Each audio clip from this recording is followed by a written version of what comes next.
na mensahe ay ang ating Provincial Coordinator, SLP Sultan Kudarat Cluster, DSWD Region 12, Sir Jonathan M.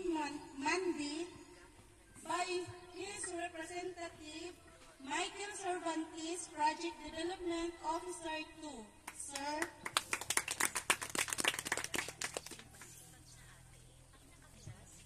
Good morning po sa lahat.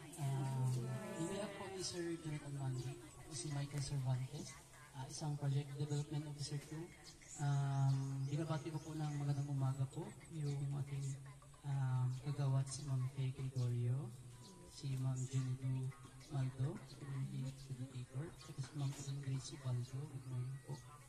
Sa kasamaan ko rin po ang Sir Geraldine at Sir Anwar. At sa lahat po ng members po ng SLP net.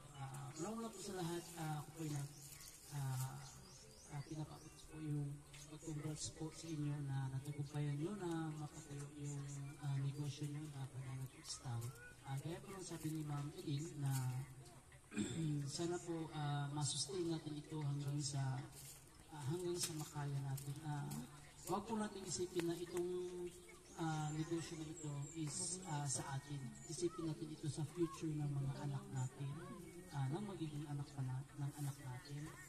Sila po yung magiging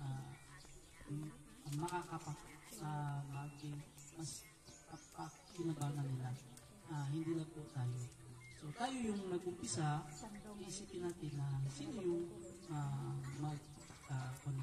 magkukontinue, kundi yung mga anak natin or yung mga anak ng anak natin. So, wag po natin isipin na yung ngayon lang. Isipin natin po yung future po ng negosyo na pinatayo natin. Malay natin, di ba, ang isipin natin na i-goal natin is hindi lang itong branch na ito meron. Magtatayo po tayo ng ibang branch din. Yung gaya po lang sabi ni Ma'am Elena, magtatabi po tayo ng pera, yung income po ng negosyo. Always po tayo magtatabi ng pera para sa hindi lang para sa pang-emergency ng negosyo, kundi para sa pang-upgrade or pang-dagdag na branch po.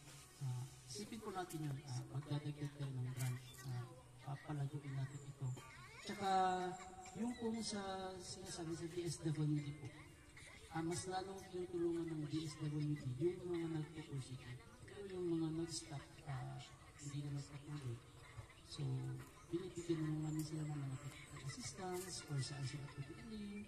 Pero yung mga nagpatuloy pa rin, nagiging successful, mas binibigyan ng pansin ni DSWD. So kaya po, kung pwede po, pagpatuloy natin, mas palaguin natin kasi si DSWD hindi po naghahinto. Saka andito rin naman po yung mga, kami mga PTO na anong tumulong po sa inyo at lumabay para sa mas mapalago ninyo yung natayo ninyong negosyo. So, sana hindi lang hanggang dito ang opening. Sana sa next, malang natin maybe katapusan ng itong taon or next year ba, nag-invite na naman kayo ulit ng mga PTO na sa TSWD na sir, pwede attend kayo sa opening namin ng ibang branch naman, di ba? Ano dito, Bagong Bayan? Sabihin natin na may ikon kami sir sa Isulan naman, may branch kami doon, di ba? So, hindi lang kayo, kung kayo proud, mas proud po kami na PDO na mas nakikita namin na lumalago yung negosyo ng SLPA na pinatayo, napatayo ng mga members po. Tsaka, yung monitoring po, pag once positive outcome yung monitoring, straight na okay yung income, maganda yung outcome ng monitoring, maitatawid po namin kayo para sa next naman po level na may incentives po na matatanggap. So, yung po always natin isipin, yung mga positive outcome, huwag po natin isipin yung mga negative.